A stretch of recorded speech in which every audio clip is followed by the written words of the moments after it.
This is Ken from Coffee Crafters, and I'm getting ready to roast some cacao. For the holiday season, one of the things I'm going to do for gifts is I'm going to make my mint chocolate coffee and with fresh roasted cacao.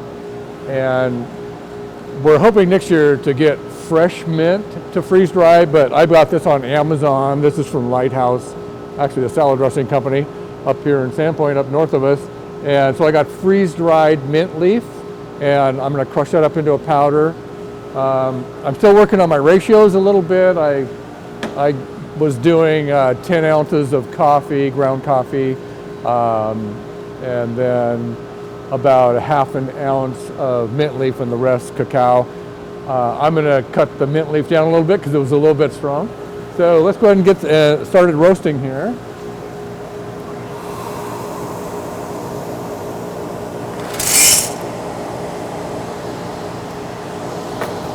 So I'll get my loft started.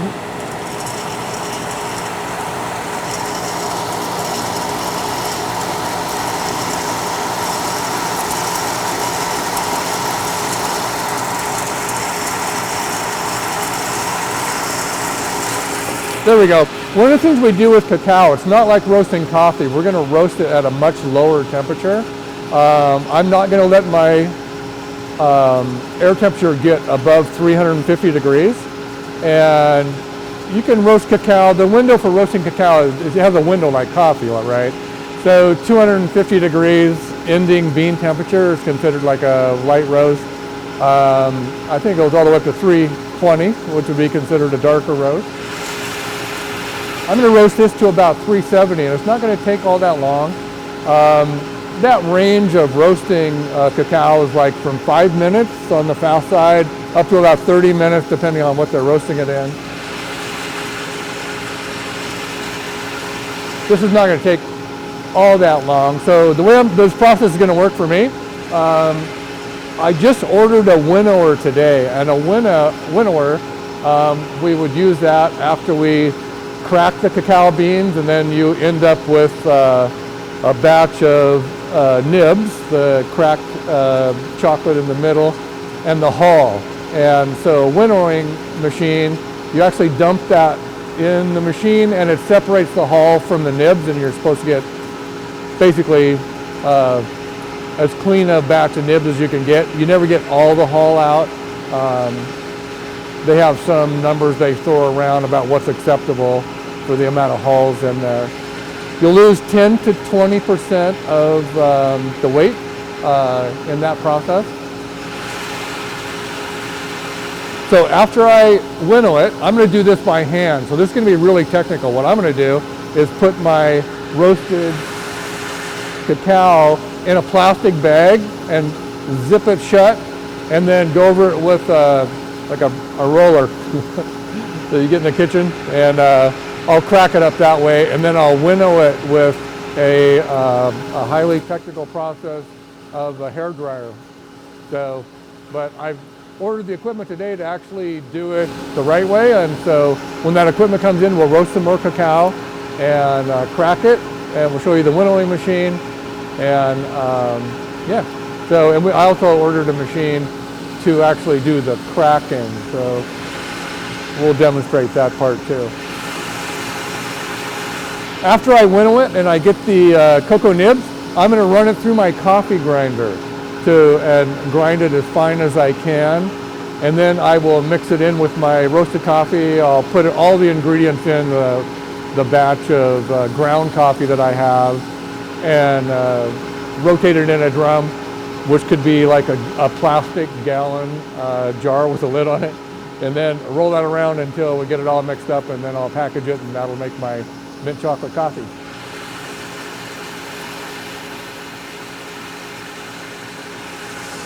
So I have this going up pretty slow, but we're already to 206 degrees, and I'm going to pull it at 270, and then we'll be done. So the Artisan 3E will do 1.5 pound loads of cacao. It's not like lofting coffee. They're like lofting rocks. They're a lot bigger, so it takes a lot more air to loft them. On the Artisan XE, it will roast 7.5 pound loads. And you can roast 70 pounds an hour with that fine. So it'll be good for production roasting. This one, you can do a lot smaller batches, but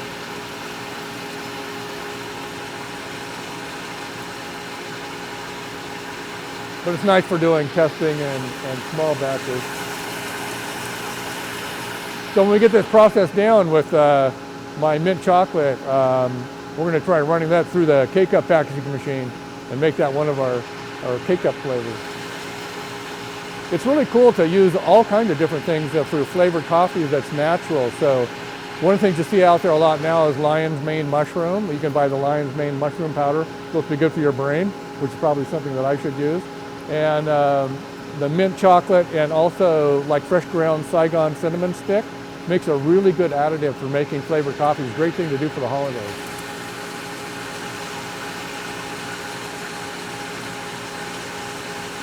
Yep, got a little bit longer.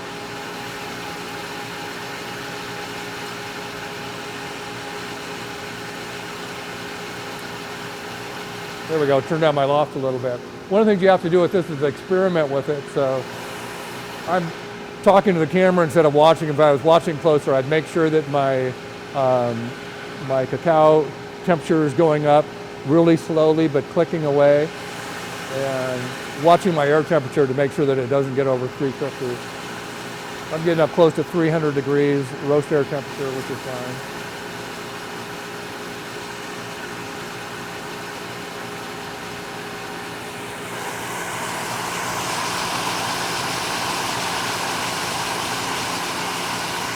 I was surprised. I thought that the fluid bed motion would break a lot of the hull off of the cacao bean, but it doesn't. It's actually fairly a low impact process, and it's really good heat transfer, so it roasts real even.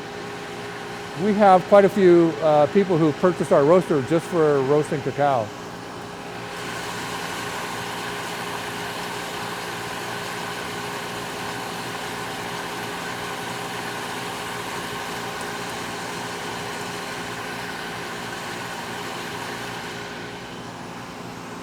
So we'll get a little bit more sophisticated with our equipment. We'll get our winnower in, we'll get the machine in to crack it, and then I'm going to look and see if there are any cost-effective grinders that are a little bit more productive. I'm not going to run it through our Ditting coffee grinder because we use that for our K-Cup machine.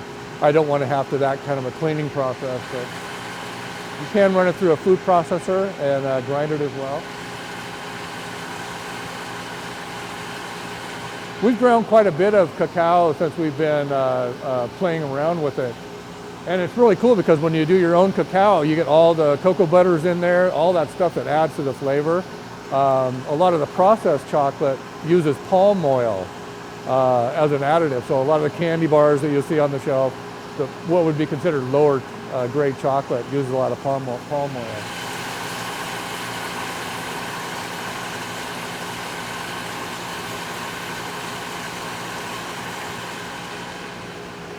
It's a little bit messier than roasting coffee. I don't know if you can see that, but we got a few beans and stuff laying around.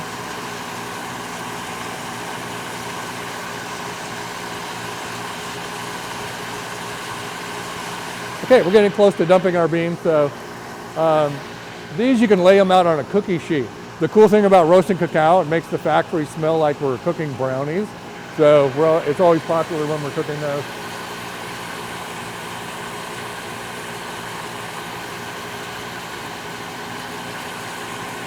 All right, I'm gonna go ahead and cool them in a bean cooler over here.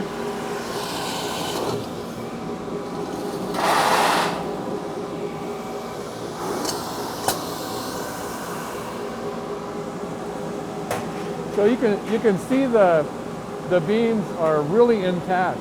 Very few of the hulls were broken off or even chipped. So for the fluid bed motion is actually, it really doesn't hurt the bean during the roasting process.